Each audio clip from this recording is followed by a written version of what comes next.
Durante décadas, Castlevania ha fascinado a millones de jugadores alrededor del mundo y su popularidad no hace otra cosa que aumentar. Pero la historia de cómo se creó su primera entrega sigue plagada de misterio y poca claridad. Te presento esta investigación donde busco aclarar este enigma, quiénes estuvieron detrás, cómo se convirtió en un éxito y responder a la pregunta: ¿qué hace a este juego tan especial? Viajemos 40 años en el pasado para conocer la historia completa de Castlevania. Terror y videojuegos es una mezcla común de ver en estos días, pero en los 80s era un concepto menos explorado. En aquellos días, las películas de terror se habían convertido en uno de los géneros favoritos de las audiencias, mientras tanto en los videojuegos, que estaban en su infancia, era claro que las aventuras más coloridas son las que gozaban de mayor popularidad. Pero si escarbamos a fondo, podemos ver que desde el inicio en esta industria se buscó crear productos con tintes de terror y misterio. Un ejemplo de esto es Monster Bash de Sega, lanzado en 1982, donde el objetivo es enfrentarnos a Drácula y otros conocidos monstruos, todo con una maravillosa ambientación y simpleza digna de esos años.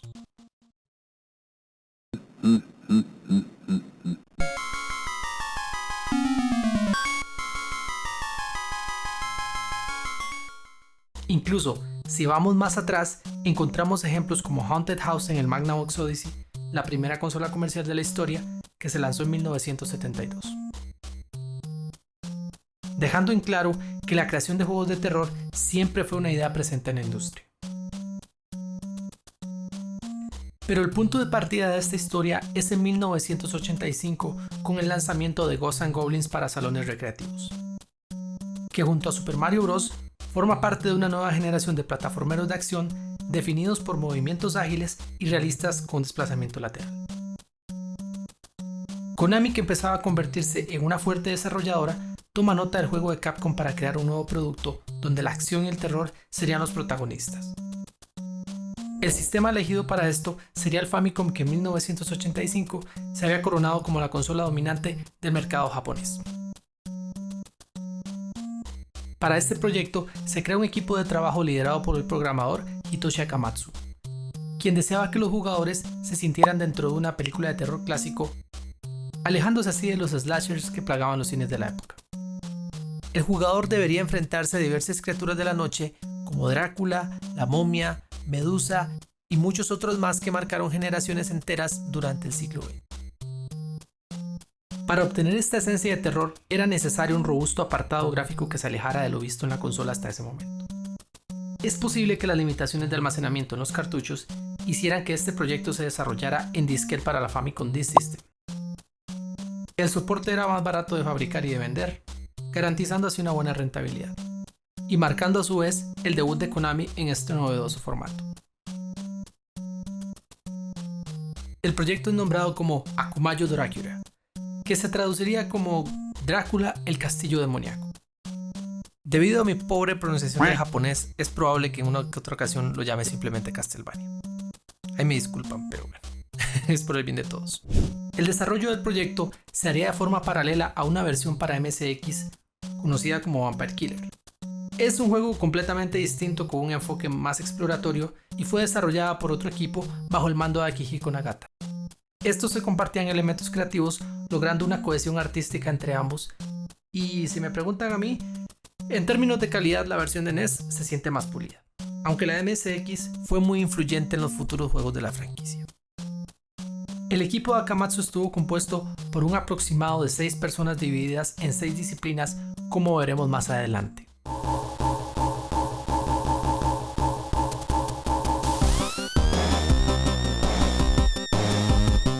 Como es de esperar, la historia de Castlevania es el típico ejemplo del bien contra el mal. Pero desde el manual se establece una trama con elementos que la enriquecen y la diferencian ligeramente de otros juegos. En la antigua Transilvania, la paz se ve interrumpida cada 100 años debido a la resurrección del conde Drácula, príncipe de las tinieblas que es traído a la vida gracias a la maldad en el corazón de las personas. Fue durante la Pascua que los seguidores del maligno conde aprovecharon para realizar un ritual ocultista, donde lo traen a la vida una vez más, y el único que puede detenerlo es Simon Belmont, un guerrero que porta un misterioso látigo con el que su abuelo Christopher Belmont derrotó a este maligno ser hace 100 años. Sin duda suena como la historia típica de algún filme, cumpliendo uno de los objetivos principales de Akamatsu. ¿Y cuáles son las posibles influencias detrás de esta historia? Filmes como Drácula 72 de Hammer Films y su secuela están protagonizados por los descendientes del Dr. Abraham Van Helsing. Este era el principal rival de Drácula en la novela de Bram Stoker. En estos filmes se buscaba establecer una especie de deber transmitido de generación en generación dentro de esa familia. Esta pareciera ser la influencia más evidente, ya que los protagonistas de la película se enfrentan al conde 100 años después de haber sido derrotado por su antepasado. Misma cantidad de años que sucede en el juego. Y no olvidemos que el conde es resucitado mediante un ritual. Van Helsing utilizaba armas como la daga de plata y el agua bendita para defenderse en estos filmes.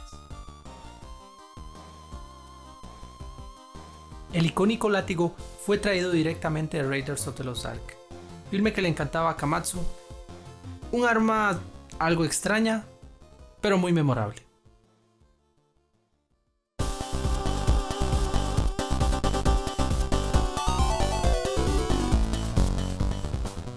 La creación de los gráficos del juego estuvo a cargo de dos personas. La primera es una empleada de apellido Muramatsu que lideraba el equipo de arte. El segundo es Noriyasu Togakushi, un joven que recientemente se había unido a Konami. La edad de los gráficos se evidencia a primera vista. Pero lentamente estos atrapan al jugador gracias a una serie de factores que veremos a continuación. Hitoshi Akamatsu era un apasionado del cine y deseaba que todo el juego se sintiera como una película. La pantalla de título con bordes de carrete, así como las cinemáticas, estaban a un nivel muy elevado para la época. Aprovechando al máximo la consola y ofreciendo una inmersión sin precedentes. Mientras Mario, Zelda o Dragon Quest tenían simples animaciones y mensajes de texto, aquí podíamos ver escenas no interactivas más complejas que expanden el impacto emocional del juego. Esta impresionante amalgama hubiera sido imposible sin el talento de los diseñadores que tenían para transformar un amasijo de píxeles en obras de arte. Muramatsu fue la encargada de crear los gráficos de los fondos, logrando una intricada y sorprendente estructura gráfica. Si pausamos la partida y observamos con cuidado, podemos ver cosas tan simples como las cortinas del pasillo principal, hasta esqueletos dentro de los calabozos. Hay que recordar que en esos días los gráficos de fondo en la mayoría de los juegos eran colores muy planos o con poca variedad, dado que agregar mayor detalle requería espacio que los primeros cartuchos no tenían. Al haber elegido el disquete como medio de almacenamiento, lograron expandir sus opciones y el resultado es quizá el juego con gráficos más complejos que se había visto hasta ese momento en la consola. La dirección artística en este proyecto mezcla varias influencias importantes que enumero a continuación. La primera y más evidente es el cine de terror de inicios del siglo XX, replicando diversas ubicaciones vistas en clásicos de Universal y Hammer Films, como el laboratorio de Frankenstein, lúgubres calabozos, jardines abandonados y por supuesto el icónico castillo de Drácula con sus pasillos gigantes y fachada intimidante. Incluso en la paleta de colores se evocan los atemporales sets de cine o pinturas de terror que formaban parte de la cultura popular. La imagen del castillo maligno en la cumbre de una montaña es uno de los elementos más icónicos utilizados en la literatura y el cine. Para este proyecto, la influencia de su diseño vino del filme Lupin III El castillo de Cagliostro, con sus inmortales e imponentes paisajes del director de arte Shishiro Kobayashi que le dieron forma final al castillo de Drácula en esta saga. Como podemos ver en algunas escenas, es evidente cómo Muramatsu prácticamente basó todo el exterior y el interior de tan imponente edificación en los trabajos de este.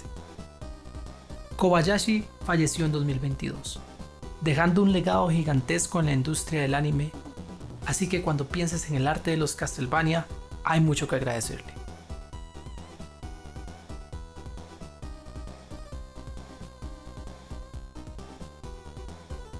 La pantalla de mapa muestra en detalle el recorrido por el castillo. Aquí podemos ver el bosquejo original, que probablemente fue creado por Muramatsu antes de ser trasladado a píxeles. Este elemento llegaría para quedarse y se convierte en una seña de identidad de la saga. Noriyasu fue el encargado de los gráficos para los personajes del juego. Los resultados de su trabajo son de gran calidad. Para el héroe era necesario algo llamativo. El aspecto de este parece haber sido influenciado por personajes del anime como Halls el Príncipe del Sol, donde podemos ver una ropa sencilla con un estilo salvaje. En el manual japonés se puede ver esto de forma más evidente.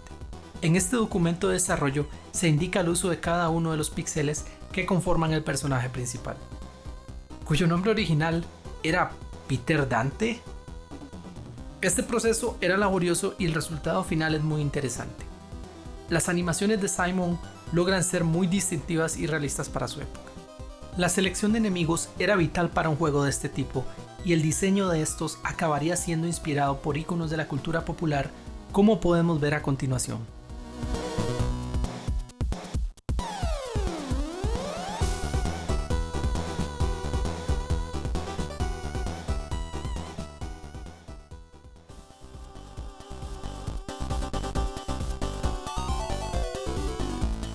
El diseño de Drácula es curioso porque muchos esperaríamos que se basara directamente en Bela Lugosi y Christopher Lee, pero en el manual y el juego vemos cómo se acerca más al Baron Meister, villano del filme Brides of Drácula de 1960, con su distintivo cabello rubio y capa de colores vivos.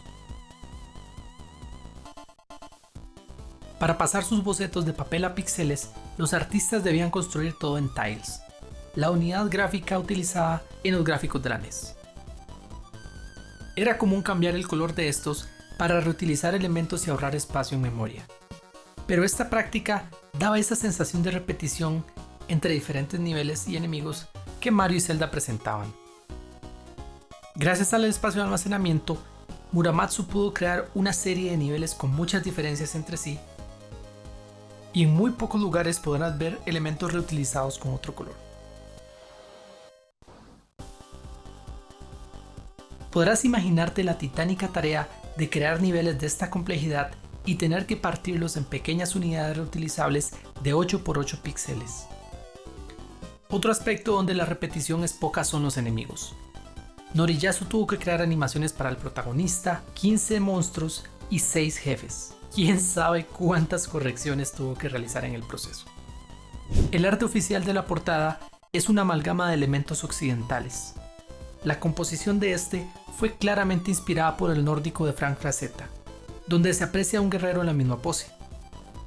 El resultado es una ilustración para el recuerdo que mezcla el terror con un Drácula siniestro en el fondo y un Simon claramente inspirado por el diseño de bárbaro que imperaba en la cultura popular de sus días, en el arte, en los cómics, juegos de mesa y el cine, donde inmediatamente su apariencia conecta con el filme Conan el Bárbaro de 1982. Una pregunta que cabe hacerse es, ¿quién habrá sido el autor de este arte? Desgraciadamente a la fecha se desconoce, ya que Konami tenía un departamento especializado donde subcontrataban ilustradores para poder realizar las portadas de sus productos en ese tiempo. Debido a esto, todo este proceso burocrático ha enterrado completamente la posibilidad de buscar quién fue el autor.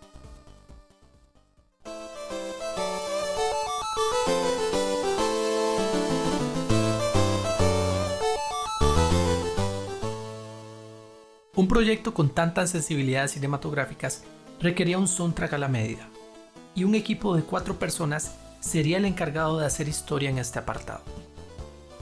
La composición saldría de las talentosas mentes de Kinuyo Yamashita y Satoe Terashima, 2 jóvenes especialistas en música. Por otro lado, la programación del sonido estaría en manos de Iku Mizutani, quien recibió asistencia de Hidenori Maezawa. Este último dice que su rol en el proyecto fue pequeño. Para realizar las composiciones se utilizaban imágenes del juego cuyos parajes basados en el terror evocaron una mezcla muy interesante de ritmos de diferentes épocas. El soundtrack acabaría siendo una amalgama del variopinto paisaje musical de los 70s y 80s en Japón, mezclando música clásica y barroca con ritmos contemporáneos, logrando así un sonido misterioso pero lleno de energía. Kinuyo Yamashita toca el piano desde los 4 años. Recién se graduaba de ingeniería eléctrica cuando se unió a Konami. Nunca en su vida había tocado un videojuego y cuenta que tuvo que hacer 4 exámenes para poder conseguir el puesto. Tenía solamente 20 años cuando fue contratada y este juego sería su proyecto debut. Como era común en la época, las composiciones eran primeramente hechas en piano y presentadas a Akamatsu. Una vez aprobada la canción, se trasladaba a una herramienta de secuenciado donde se programaban los valores que producirían los tonos y tiempos de cada sonido. A pesar de la dificultad de la tarea, a ella le gustó este proceso, dado que era aficionada a las matemáticas y su formación en ingeniería le dio una ventaja en este aspecto. En aquellos días, la música que solía escuchar principalmente era pop japonés. ¿Qué tal si analizamos sus temas? Wicked Child es el tema del tercer escenario. Con una base rítmica enérgica y un tono melancólico que va perfecto con la atmósfera del jardín.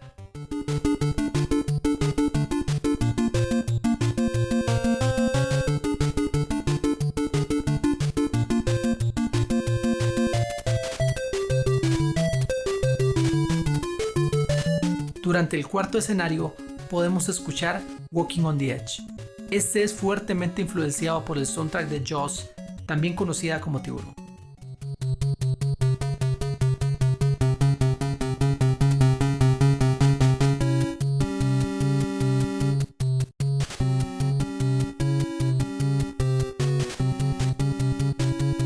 El quinto escenario presenta el tema Heart of Fire, uno de los mejores del juego con su estilo funky y secciones pesadas de música barroca.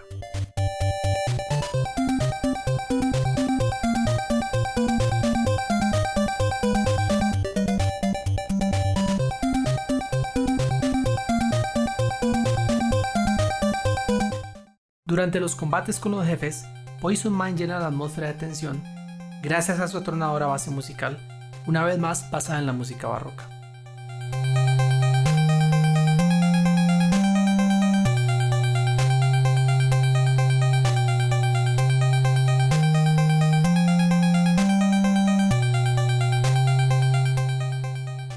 Nothing to Lose posee tintes tétricos y aumenta la tensión durante el enfrentamiento con Drácula.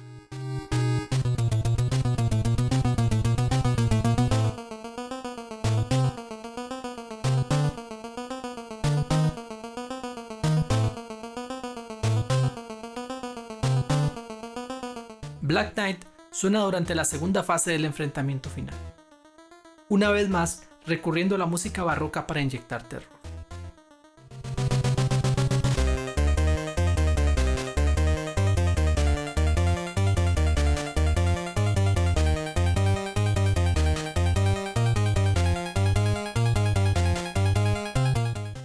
Satoe Terashima se unió a Konami en 1985, trabajando anteriormente en títulos como Rock and Rage y Goonies. Aparentemente, durante el desarrollo de este proyecto estuvo envuelta en otros, así que es posible que su apretada agenda hiciera que compusiera menos temas que su compañera. Eso sí, aportó unos de gran calidad, uno que incluso se convertiría en el himno de toda la saga. Cuando iniciamos el juego, escuchamos una misteriosa canción de introducción que nos lleva a Vampire Killer, el tema principal del primer escenario, una enérgica mezcla de jazz y rock con una pizca de música clásica que contagia de inmediato.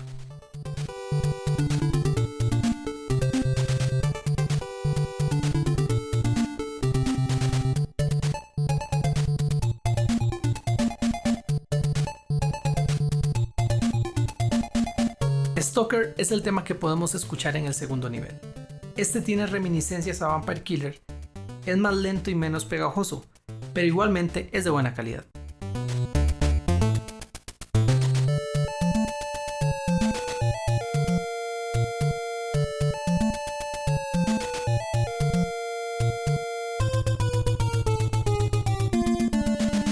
Out of Time es el increíble tema que suena durante el último nivel. Transmite una sensación de valentía, pero tensión al mismo tiempo. Estamos cerca del final, pero ¿tenemos lo suficiente para lograrlo?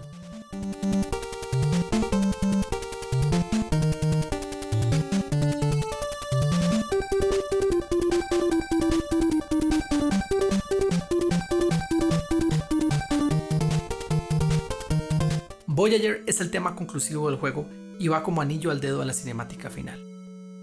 Es relajado y sentimental, con un timing exacto a los créditos, lo que deja en claro la atención al detalle de la compositora a la hora de crearlo.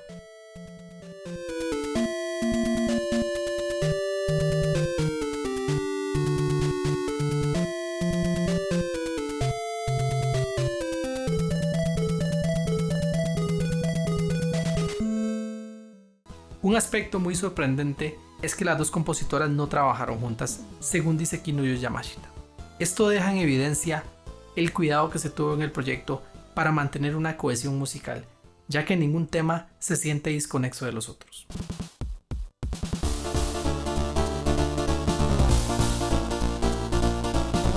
La jugabilidad de Castlevania es arcade puro y duro, pero debajo de su exterior simple y corta duración se ocultan una serie de mecánicas que cautivan al usuario. Cada zona del castillo está dividida en varios niveles cortos, y en cada una de estas el jugador es capaz de recorrer libremente en todas direcciones, permitiendo así diferentes tipos de estrategias.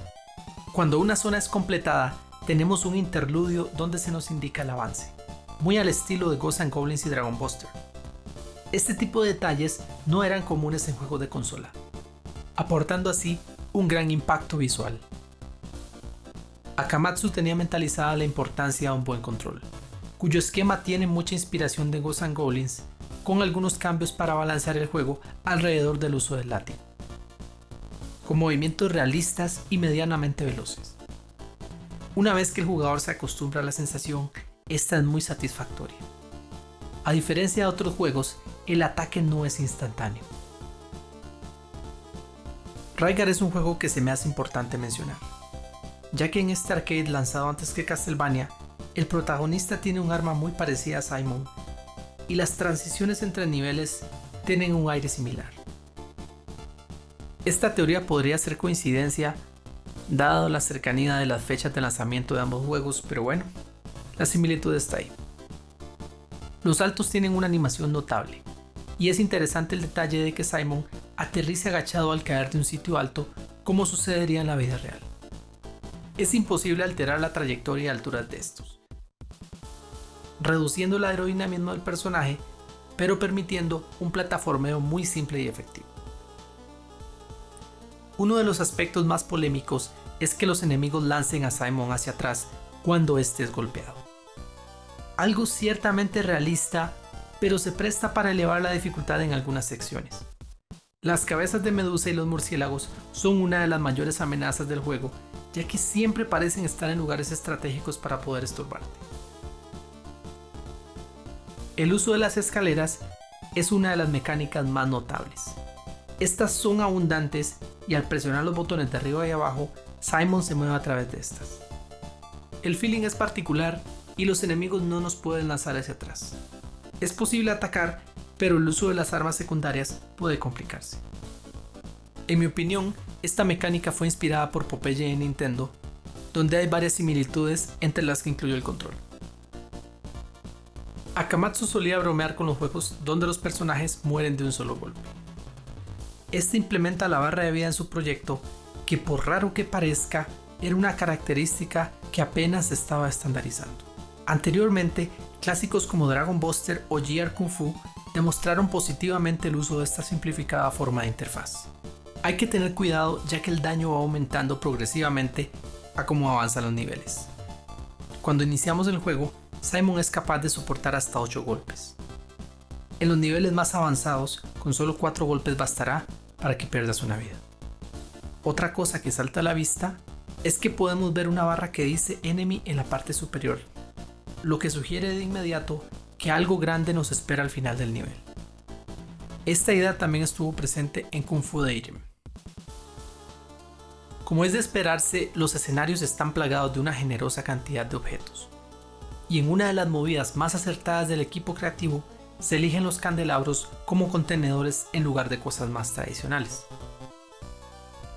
El resultado es brillante y pega perfecto con la ambientación tenebrosa.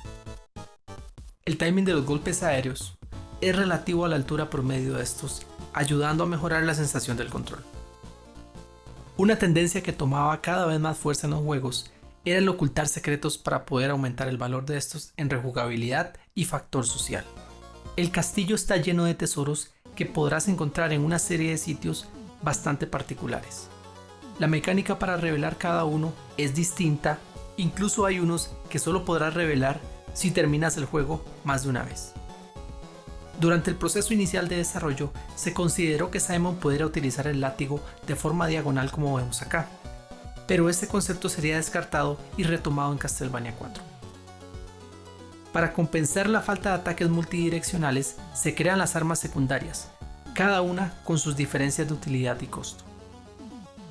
La daga es la más simple y común, es un proyectil relativamente débil que puede servir en una que otra ocasión. Algo irónico dado que en Ghosts and Goblins era una de las mejores. El hacha es el arma aérea por excelencia, con un ángulo que permite cubrir la falta de ataques diagonales. La cruz no podía hacer falta en el inventario de ningún cazavampiros. En este juego se convierte en un boomerang cuya trayectoria es versátil y ayuda a superar todo tipo de obstáculos, tanto aéreos como terrestres. El agua bendita al inicio pareciera una versión invertida del hacha, pero al ver sus impresionantes capacidades de paralizar enemigos, nos damos cuenta de que es un arma capaz de romper el juego de manera muy satisfactoria. Es el equivalente al Spread Gun de Contra. El reloj es el arma más costosa de todas, pero su uso será un respiro en ocasiones donde los enemigos pueden ponerse pesados. Solo los primeros 2 jefes son afectados por este. Los corazones son una de las partes más confusas del juego al inicio. La primera impresión que dan es de ser un ítem curativo, pero representan la cantidad de veces que Simon puede utilizar las armas secundarias. La cantidad de ataques que podemos hacer con las armas arrojadizas puede ser aumentada si conseguimos la tablilla de tiro doble y triple.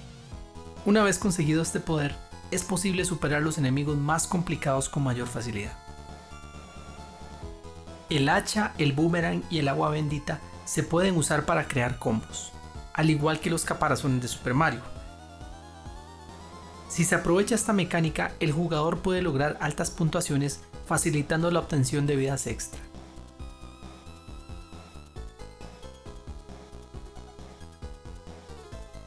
Al inicio el héroe tiene un látigo simple de cuero que puede ir reforzando mediante power-ups que aumentan su alcance y poder destructivo. Al perder una vida, estas mejoras desaparecen. Hay ocasiones en las que esto supone un reto para el jugador, en especial en el 4º y 5º nivel. De todas las mecánicas, siento que esta es la menos sólida. La jarra de medicina es el ítem que permite invulnerabilidad durante unos segundos. Su duración es comédicamente corta.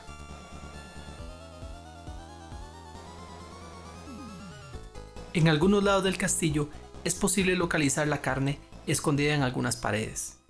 Esta ayuda a recuperar vida y es de suma utilidad en algunas de las partes más complicadas del juego. Y podemos aprovechar la posibilidad de ir hacia atrás en los escenarios para poder utilizarla cuando mejor nos convenga. Hay una serie de objetos y armas mencionados en los documentos de desarrollo que se quedaron en el tintero o que se implementaron en futuros juegos. Echemos un ojo. Inicialmente la carne iba a aumentar la velocidad del personaje, pero terminó reemplazando un ítem denominado Pau que estaba destinado a ser la forma de recuperar vida. El ajo no podía faltar en un juego de vampiros, pero curiosamente acá se descartó y sería retomado hasta Castlevania 2. La pistola con balas de plata se tenía pensada como un arma que causaría daño masivo a hombres lobo y no a otros tipos de enemigos, además de una limitada cantidad de munición. Los licántropos no harían su aparición hasta Castlevania 2 y este tipo de arma no la veríamos hasta Castlevania Legacy of Darkness. La estaca iba a ser un arma obligatoria para derrotar a Drácula, similar a lo que sucedía con el escudo de Ghosts and Goblins. Por fortuna se descartó y una vez más es un elemento retomado en Castlevania 2. La transformación permitiría a Simon convertirse en hombre lobo, aumentando el poder de sus ataques. Esta habilidad es descartada y retomada en Castlevania Legacy of Darkness. El espíritu guardián iba a ser un ataque limitado donde Simon lanzaría un ave que atacaría a los enemigos en pantalla. Este tipo de ataque debutaría en Castlevania Round of Blood. La jarra de medicina originalmente iba a ser una Biblia. El cambio le pudo ahorrar un dolor de cabeza a Konami con Nintendo de América, aunque el sprite se conservó en la memoria del cartucho sin utilizarse. Excalibur eliminaría a todos los enemigos en pantalla, similar al Rosario, y también sería efectiva contra los jefes. Esta legendaria espada haría su debut hasta Castlevania Area of Sorrow para el Game Boy Advance.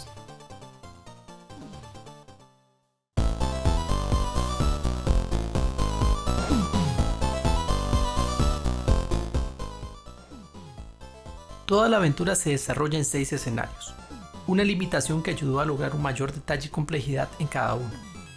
Demos un breve recorrido por los aspectos más relevantes de estos. El primer escenario logra introducir casi todas las mecánicas del juego de golpe. En el primer pasillo podemos encontrar las mejoras del látigo y la daga. Esto automáticamente despierta en el jugador la curiosidad de poder utilizarla. Una vez que entramos al pasillo principal, podemos ver varios zombies bastante veloces, además de algunos enemigos que están en ángulos verticales. Mediante candelabros y enemigos posicionados de forma estratégica, es que se empuja al jugador a utilizar las escaleras. Si se realiza esto, el jugador podrá encontrar el agua bendita donde pueda aumentar el rango de sus ataques. Y si utiliza el agua bendita con los zombies, accidentalmente descubrirá la mecánica de los combos. A su vez, cosas como la carne normalmente se encuentran de forma accidental. Esto despertará la curiosidad del jugador todavía más. La primera vez que llegamos al sótano del castillo, es posible ser eliminado por los tritones y sus sorpresivos saltos. Aquí es donde el juego ofrece por primera vez el reloj balanceando así la dificultad de esta sección. Llegando al final del primer escenario, es donde encontramos el hacha por primera vez, lo que ayuda a enfrentar el primer jefe, cuyo combate es mayormente aéreo. También es la primera vez que encontrarás la tablilla de tiro múltiple, ya que esta está escondida en un bloque que probablemente vas a golpear de forma accidental. El segundo escenario nos introduce a la cruz, una de las más versátiles y poderosas armas del juego, gracias a su capacidad de golpear 2 veces, y justamente la obtenemos frente al primer enemigo que requiere 2 golpes para ser derrotado, los caballeros. Otro problema que vas a conocer por primera vez acá son las cabezas de Medusa, uno de los traumas colectivos más grandes de esta saga. Su trayectoria es amenazante, pero si el jugador se queda quieto, pronto se dará cuenta que estas no lo golpean a menos de que se mueva de forma aparatosa. Los desarrolladores parecían anuentes a la dificultad del enemigo y lo introducen en un pasillo que no tiene abismos. Así puedes acostumbrarte a sus movimientos, ya que más adelante el juego no tendrá piedad en este aspecto. También es aquí donde el jugador tiene que superar trampas que lo pueden eliminar al primer error. El aumento de la dificultad se empieza a sentir. Hay ataques enemigos que son rápidos y peligrosos, como sucede con los dragones. Afortunadamente el juego provee una señal que el jugador puede utilizar para medir sus ataques y contraatacar. Una vez dominado esto, es fácil explotar el recurso y conseguir power-ups, además de puntuación, lo que facilita la obtención de vidas, ya que el juego te da recompensas cada vez que eliminas un proyectil enemigo. El segundo jefe es el último donde podrás utilizar el reloj, ya que se asume que a partir de acá tienes suficiente habilidad para poder utilizar otro tipo de estrategia.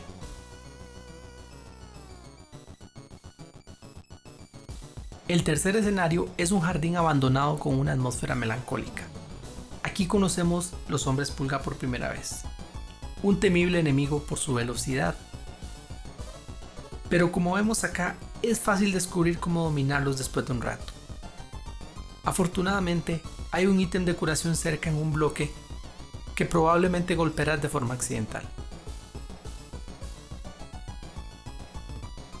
Al avanzar encontramos los esqueletos, que suelen ser problemáticos, pero no tanto como los cuervos. Estos hacen una serie de movimientos dependiendo de lo que hagas y finalmente te rematan con una embestida. Es probable que te lancen al abismo en una que otra ocasión.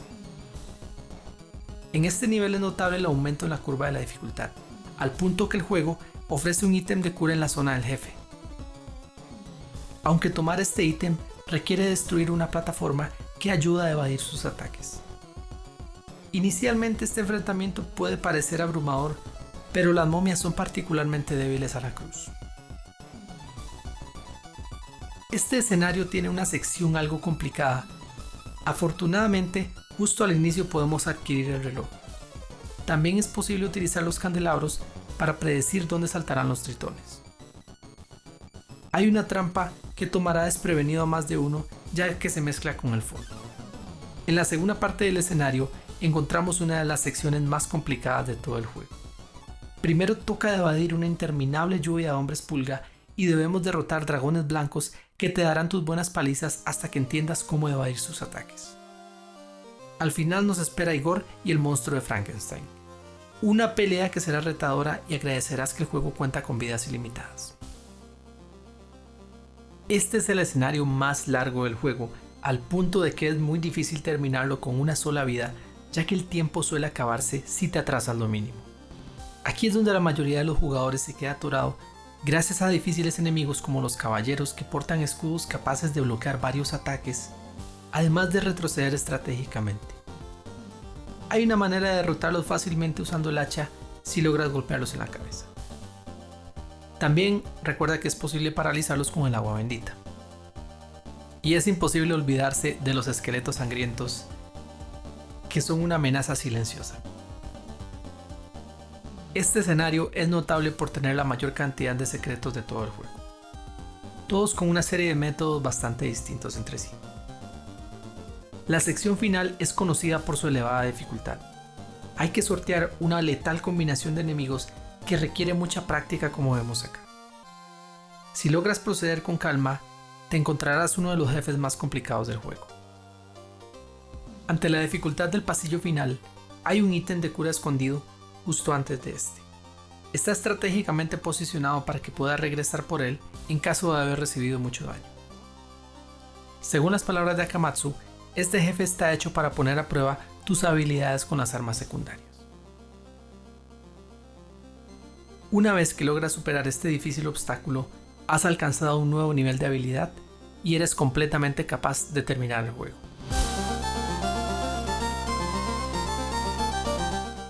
El último escenario empieza con alta dificultad. Primeramente hay que enfrentarse a un pasillo lleno de murciélagos gigantes. Hay varios abismos que complican el combate y una horda de enemigos te abrumará en todo momento. Así que la mejor estrategia es huir y aprovechar el reloj para este fin. Al superar estas complicadas zonas, llegamos a un checkpoint al que regresamos incluso al ver la pantalla de Game Over. La razón, Drácula nos espera al final del pasillo. El combate será difícil y largo, pero gracias al checkpoint podrás aprender cómo derrotar a este complicado jefe.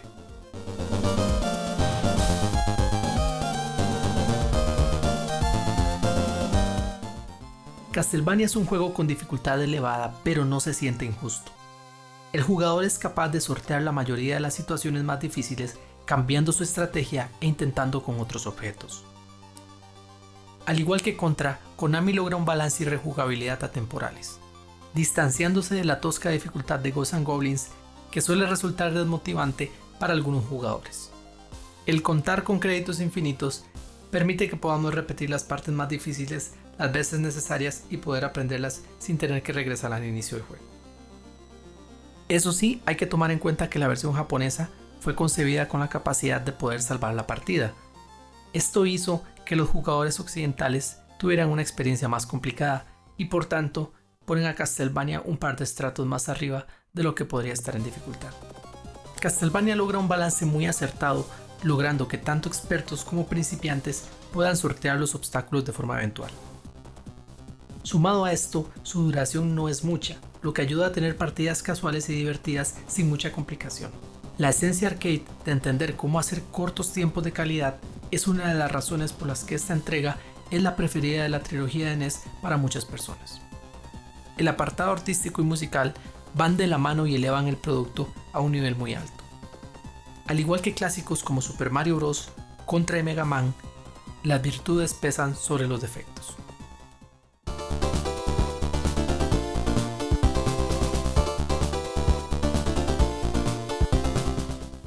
Gracias al uso del disquete, Akumayo Drácula tenía un precio muy accesible. Para que te hagas una idea, Super Mario Bros. Salió al mercado con un precio de 4.900 yenes debido al cartucho. Castlevania costaba 2.900. El juego es anunciado en el número 8 de Famicom Edition con gran expectativa, y en el siguiente ejemplar le dieron una amplia cobertura elogiando sus gráficos realistas, la música, historia y aprovechamiento en general del hardware. Inmediatamente lo nombraron una obra maestra. Cosas como la detallada animación del látigo, lo cambiante de los escenarios, la emoción del combate final y por supuesto el final tan memorable con los nombres que parodiaban iconos del terror. Durante la cobertura, de forma constante se dice que el proyecto fue desarrollado en secreto ya que no hubo publicidad previa a su lanzamiento. También incluyeron una sección donde algunos jugadores mandaron sus impresiones. La mayoría positivas, apreciando cosas como la música, la temática adulta que lo diferenciaba de su colorida competencia, otros comparando su calidad de forma positiva a juegos como Rygar y Metroid. Entre los comentarios podemos apreciar la opinión de uno de los empleados de Konami, donde presenta el juego como algo 100% cinematográfico que los amantes del terror y el arcade amarán. Eso sí, no falta una opinión negativa diciendo que al igual que Gradius y Ganbare Goemon, el juego era muy simple para su gusto. Revistas como Famimaga también le dieron extensa cobertura con 2 especiales en los ejemplares de octubre y noviembre llenos de mapas y guías. A falta de arte oficial, se utilizaba ilustraciones propias con resultados bastante mixtos. Me llama la atención esta donde Drácula está claramente inspirado por Dragon Lord, villano de Dragon Quest. Famitsu dio amplia cobertura desde su salida ofreciendo detalladas guías. También podemos apreciar su impacto donde se corona como el juego más vendido del mes de octubre por encima del popular Adventure Island. Akumayo Dracula rápidamente escaló al segundo lugar de la lista de los juegos preferidos de los lectores, llegando a superar al influyente Dragon Quest de forma temporal. En la reseña el redactor hizo énfasis en la calidad de los controles comparado a muchos de sus contemporáneos, alabando su naturalidad. De forma algo extraña, este menciona que el agua bendita es un arma inútil y que la mejor de todas es el hacha. Pero bueno, tomemos en cuenta que el título recién salía y el tiempo para poder analizarlo era limitado. Las técnicas de Stoneblock serían populares después. Los redactores le darían una puntuación mayoritariamente positiva.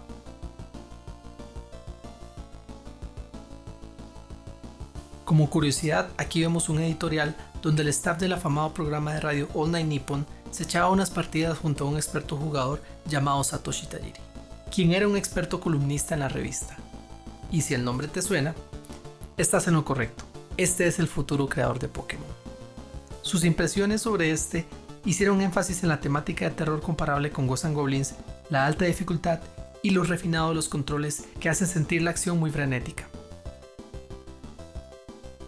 En la versión original de Famicom hay un glitch que hace que el jugador pueda subir una escalera invisible justo antes de enfrentarse a Drácula. Tuvo cobertura en las revistas y acabaría recibiendo tributos en varios juegos de la saga donde podemos acceder a zonas secretas antes de enfrentarnos a este. En 1993 se reeditaría en formato cartucho para el mercado japonés con algunas mejoras, como la selección de dificultad y ayudas para reducir el daño y evitar que los enemigos lancen a Simon hacia atrás cuando esté golpeado. Para su localización en el territorio americano, el juego es lanzado en 1987, prácticamente un año después que en Japón. Gracias a los avances en tecnología de cartuchos, el juego pudo ser trasladado a este formato sin ningún problema para los territorios occidentales. De acuerdo al libro Console Wars, el presidente de Konami en aquella época era Emil Heitkamp, quien tenía fuertes convicciones morales arraigadas a su cristianismo, al punto de tener un acuerdo con el presidente de la empresa donde estipulaba que una vez que Konami sobrepasara ciertos límites de violencia en sus productos, se iría de la empresa. En el caso de Akumayo Dracula, la traducción del juego era Drácula, el castillo demoníaco, cosa que no sentó bien a sus oídos y este se encargó de que el equipo de localización cambiara el nombre a Castlevania, un juego de palabras más inofensivo con una pronunciación bastante memorable. Incluso hay algunas modificaciones que están presentes en el manual donde la cruz pasa a llamarse Boomerang y el agua bendita se convierte en la bomba de fuego. Aunque bueno, el rosario pasaría a ser cruz, no sé, cambio realmente no tiene mucho sentido. Emil no se sentía cómodo con el rumbo que estaba tomando la industria de los videojuegos, donde la violencia explícita tomaba cada vez más protagonismo, y deja a Konami en 1993. Gracias a la popularidad del título, este tendría varios tirajes americanos, de los cuales recomiendo evitar el primero, que es justamente el que yo tengo, ya que tiene un glitch algo molesto que puede congelar el juego en el quinto escenario. Para identificar el tiraje, basta con fijarnos en la parte trasera del cartucho. Los más nuevos cuentan con 3 tornillos y el mío, como vemos acá, tiene 5. Castlevania gozó de una buena reputación en la comunidad y la prensa, logrando colarse en varios tops a través de los años. Aunque medir su impacto en el territorio americano en 1987 puede ser algo confuso debido a la falta de revistas oficiales en aquellos años. Afortunadamente, en Japón tenían puestos los ojos en este mercado. En el mes de junio y julio de 1987, el corresponsal de Famitsu en Estados Unidos reportó sobre el lanzamiento de Akumayo Dracula en el territorio americano. En julio empezamos a ver cómo este se cuela en la lista de los más vendidos y rápidamente asciende al primer puesto, donde se mantiene por 4 meses. Durante casi un año, Castlevania estuvo en este top de ventas, probablemente gracias a las sensibilidades culturales tan cercanas al terror occidental. Se calcula que vendió aproximadamente 1 millón de unidades, lo que lo convertía en un super éxito en aquellos años. Para que te hagas una idea, se calcula que en el 87 la NES había vendido aproximadamente 7 millones de consolas en Estados Unidos. Los 3 juegos más vendidos fueron Super Mario Bros., Castlevania y Mike Tyson Punch-Out! Una de cada 7 consolas tenía Castlevania. Algo que me parece interesante notar es que en el manual occidental utilizan la frase Good Evening de Drácula. Durante varios años se ha asumido que esta proviene del afamado filme de 1931, cuando en realidad parece venir de otro llamado Return of the Vampire de 1943.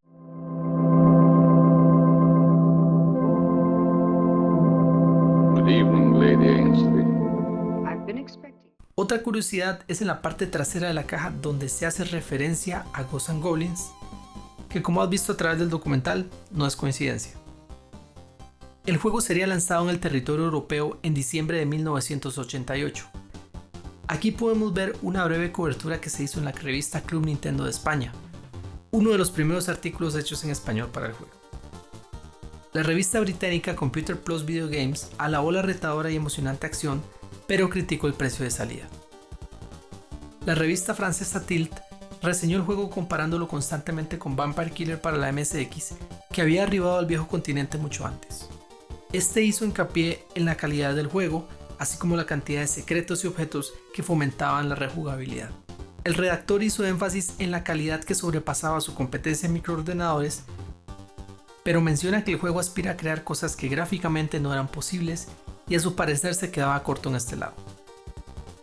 La llegada tardía de Castlevania a Europa puso el juego en la incómoda posición de ser comparado con otros más modernos y en sistemas más nuevos, así como el mismo NES, donde habían lanzamientos muy impactantes.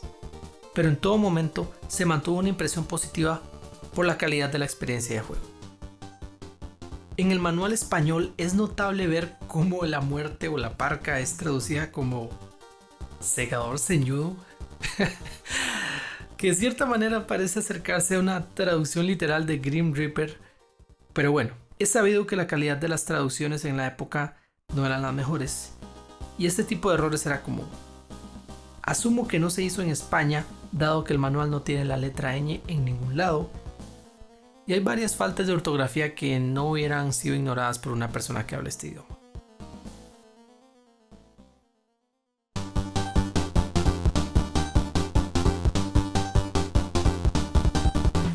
Como todo juego que ha marcado la industria, Castlevania es una de esas sagas que es difícil pasar de largo gracias a las constantes reediciones que se han hecho a lo largo de los años.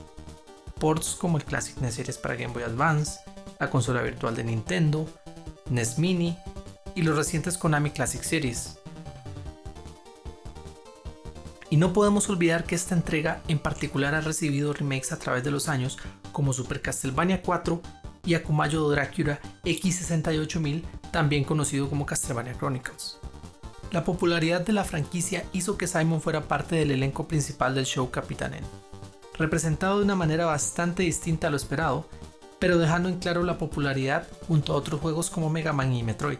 Durante la creación del show animado de Super Mario Bros. Y Zelda, se propusieron varios conceptos para otras series como Metroid, Double Dragon y Castlevania. Aquí podemos ver un arte conceptual donde dos niños tienen que enfrentarse a las criaturas que protagonizan el juego. Cabe preguntarse cómo hubiera sido el resultado. En Japón, como es de esperarse, hubieron apariciones en mangas, se produjeron libros como Akumayo Dorakura Kuyo no Shito de tipo Escoge tu aventura. En este, un actor descendiente de Simon tiene que enfrentarse a Drácula que resucitó de forma inesperada. Videojuegos como Konami Wild Wild World, que en sus 2 entregas incluye a Simon junto a otras franquicias importantes para la empresa. Y la animación no se queda atrás, ya que en 1991 Castlevania tiene un segmento dentro de un corto animado de Ganbare Goemon. En Super Smash Bros. Ultimate aparece junto a otros personajes y elementos de la saga, uno de tantos cameos que ha tenido a través de los años. En el número 100 de Nintendo Power, Castlevania consiguió el puesto 22 en el top de los 100 mejores juegos de todos los tiempos. Incluso en su 20 aniversario, esta misma revista había hecho un top con los 20 mejores juegos de NES. Las 3 entregas de esta franquicia ocuparon diferentes puestos en el ranking.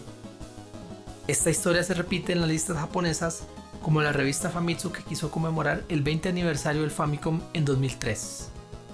Todo mediante un top 100 definido por votaciones de los lectores que venían en un DVD. Castlevania estuvo presente ocupando el puesto número 24. El soundtrack ha sido celebrado de forma constante a través de los años, con recopilaciones musicales que datan de inicio de los 90s, así como constantes reediciones en títulos más recientes de la franquicia. Eso sin olvidar las versiones que muchas bandas han hecho a través de los años a forma de tributo, o bien los compositores que dicen haber sido influenciados por la música de este juego. Es imposible no mencionar la exitosa serie de Netflix, que a pesar de no estar basada en este juego, rinde uno que otro tributo en varias partes. La popularidad que tuvo permitió que el juego fuera porteado a otras plataformas con resultados algo mixtos. En un video futuro analizaré estas versiones, ya que es un tema con mucha tela que cortar. Cada una de estas tiene sus detalles particulares.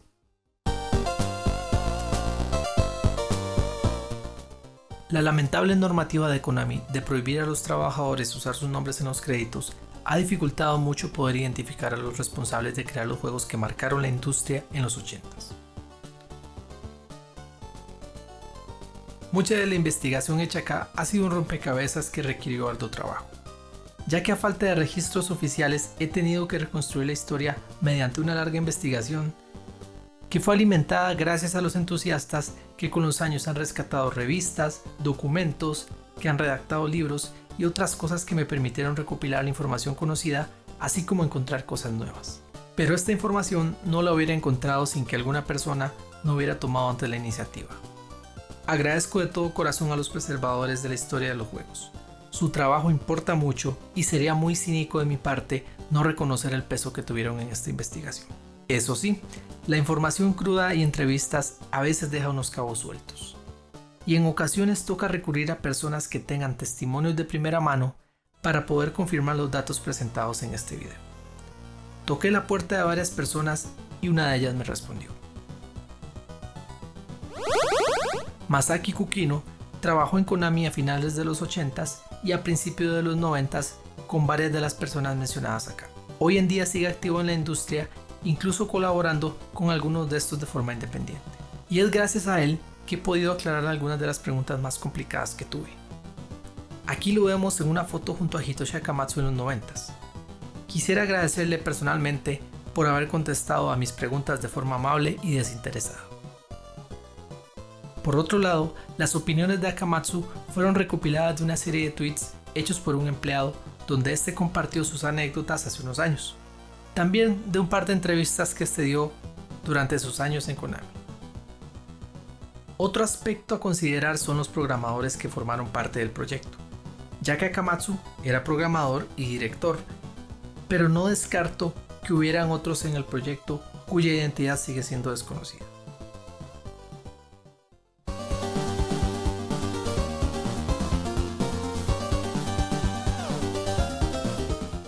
Como pudimos ver, el inicio de Castlevania en los videojuegos fue muy prometedor y su éxito es más que merecido gracias a la calidad de sus elementos. El equipo de trabajo continuaría en diversos proyectos donde se verían de nuevo. Kinuyo Yamashita continuó trabajando en Konami durante un tiempo, en el soundtrack de juegos como King Kong 2, Esper Dream, Snatcher, Arumana no Kiseki y muchos otros. Posteriormente renuncia a la empresa debido a la excesiva carga laboral y se convierte en compositor independiente, creando recordados soundtracks de gran calidad para juegos como los Power Blade, Mega Man X3, Mega Man 5, Poki Rocky y muchos más. Hoy en día vive en Estados Unidos, sus últimos trabajos datan de 2014 y se cree que se ha retirado de la composición. Ha participado en eventos donde interpretó sus temas y tiene su propio canal de YouTube. Te dejaré el enlace en la descripción del video. Satoe Terashima ha vivido de forma más discreta que su compañera. Continuó trabajando en Konami en juegos como Goonies, Rush'n Attack, Castlevania 2, Gradius 2, Life Force y desafortunadamente, posterior a su trabajo en la empresa, poco o nada se conoce de su paradero. Un rumor en una página japonesa parece indicar que se casó y que tomó el apellido Omura. En un futuro veremos si logra salir a la luz. Sería genial que pudiera disfrutar del reconocimiento público que merece. Ikumi Sutani continuó trabajando en Konami durante un par de años en juegos como Metal Gear, Snatcher, Hinotori y muchos más. Posteriormente es contratado por Natsume, donde ejerce como compositor y creador de drivers de sonido. Su portafolio incluye memorables títulos como Shadow of the Ninja, Shatterhand, Poki Rocky y muchos proyectos en los que colaboró de cerca con Kinuyo Yamashita. En 2006 funda su propia empresa llamada Sound Fountain, donde daba servicios de composición y producción sonora. Hoy en día es un profesional de audio independiente. Hidenori Maezawa se convertiría en uno de los profesionales de sonido más celebrados de Konami gracias al trabajo logrado en proyectos como Getsufumaden, Salamander, Contra, Parodius, Adventures of Bayou-Billy, Teenage Mutant Ninja Turtles, Castlevania 3, Sunset Riders y muchos otros. En el 92 decide dejar de componer y dirigir un sello musical bajo Konami. En 2001 decide crear su propia empresa llamada Picnic, donde ha trabajado un abanico más amplio de proyectos que incluyen videojuegos, pachinko y muchas otras formas de multimedia. Al día de hoy sigue activo y uno de sus proyectos más recientes es un disco de City Pop. Noriyasu Togakushi trabajó en Castlevania 2 y 3 junto a Akamatsu en diseño de personajes. Posteriormente a su trabajo en Konami, se une a Natsume, donde se desenvolvió como diseñador y director. Hoy en día dirige su propia empresa llamada Office Create, misma que está detrás de la franquicia Cooking Mama. Akamatsu fue el encargado de dirigir la segunda y tercera entrega de Castlevania con buenos resultados. También trabajó en juegos como Goonies 2 y Snake Revenge. Por desgracia, la expectativa de venta de Konami era demasiado alta, en especial por la sombra que proyectaban los juegos como las Tortugas Ninja. En una época donde estas estaban en su apogeo, era imposible competir con esas ventas. Akamatsu fue destituido de su puesto y movido a otra división donde trabajó en Asterix para arcade. A mediados de los 90 renuncia a Konami y se une a Big Net Systems. Se dice que dejó la industria a principios del milenio y su paradero al día de hoy es desconocido. Algunas personas interesadas en sus proyectos han tratado de rastrearlo para entrevistarlo sin éxito. Es una pena ver cómo un creador tan importante fue relegado al anonimato por Konami, y este fue el destino de muchos otros en la empresa. Afortunadamente, su legado ha sido llevado a la luz y espero que en los próximos años podamos saber más de este, ya que su edad debe ser avanzada y ni siquiera tenemos certeza de que siga vivo. La huella de Castlevania en la industria es profunda. A pesar de no ser uno de los títulos con mayores ventas de la historia, pudo cautivar una legión de seguidores muy fieles, así como inspirar un sinnúmero de juegos tanto en mecánicas como apartados artísticos y musicales. Después de 40 años, su sombra sigue aquí con nosotros, y algo me dice que seguirá presente, así como Nosferatu, que 100 años después sigue aquí. Castlevania me inspiró a hablar sobre videojuegos en internet, así que bueno, la existencia de este canal se la debo a este juego. No tengo más que decir. Y bueno, después de este largo recorrido, no me queda otra cosa que agradecerte si llegaste hasta acá. Espero que hayas disfrutado la historia de Castlevania tanto como yo. Nos vemos en el próximo video.